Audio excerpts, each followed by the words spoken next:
kvaliteetse mängijaga tegemist. Ja nüüd veel pikendus ja olemas 1-0 ja Damiano Quinteri ja Robert Kirsilt, kui suurepärane pikendus taha posti. Ja Sidorenkovilt võib ütelda, et võib-olla esimene korner ei veidi lühikeseks, ei olnud on ees postis mängija, kes seda pikendab taha posti ja Rodriguez sinna ilusti kaarega liikus, Ovsjannikov ikkagi. Ja Kalju tuleb kiirelt vastu rünnakule. Väga hea pall väravalt 2-0. Artjom Dmitrijev, kes on suur. Paremat äärelt, kui korpust näeme. Aga eelnevas olukorras Vitali Andreevs, no juhtub ikka jalgpallis, et sa lööd sellest pallist nii mööda, et sa ei saa üldse sellele pihta, aga siin Ivanovi see kehakeel näitab seda, et mis meil...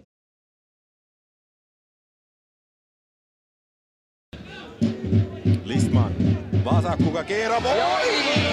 Vasaku jalaga. Üks kaunemaid väravaid Erik Listmanilt.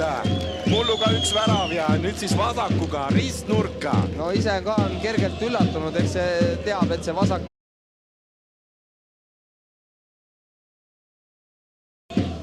Et pole viga, et selline kaua lendas, aga täpselt lendas ja Matrossovi klass ei ole nii hea, et seal juurde võtta. Aga juba on värava ees, väga ohtlik moment.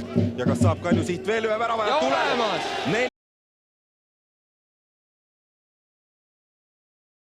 Erik Listmani arvel täna topelt kohe võrdluses eelmise hooaega väravaid ja rääkimata selles, et on tänase mängu üks suuri kangelasi. Ja värava saab selle pealt kätte, et läks isuga ja tahtmisega sinna kasti ja selge näide sellest, kuidas ka ma arvan, et hakkab see mängude arv jõudma sinna kanti, et Purje! Ja olemas ilus värav! Lööb Purje hooaja esimese ära, on traumadega hädas olnud ja aega saab 5 värav Kaljule ja Ats Purje esituses. Ja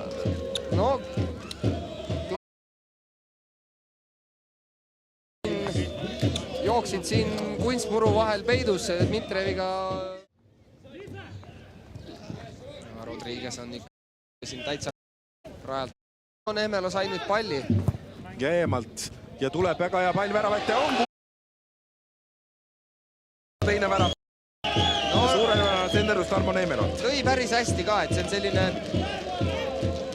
võib ütelda, et väga hea senderus Neemelot, aga teistpidi sellise hästi taba, hästi suunatud pall, et seal veidi vale arvestus ja pall lendab kõrge kaarega. Milline on tabeliseis pärast 7 vooru? On jäänud üks kohtumine 7. voorust pidada. Ja annab Kristo Tohverega kohtumise lõpu vile 6-0.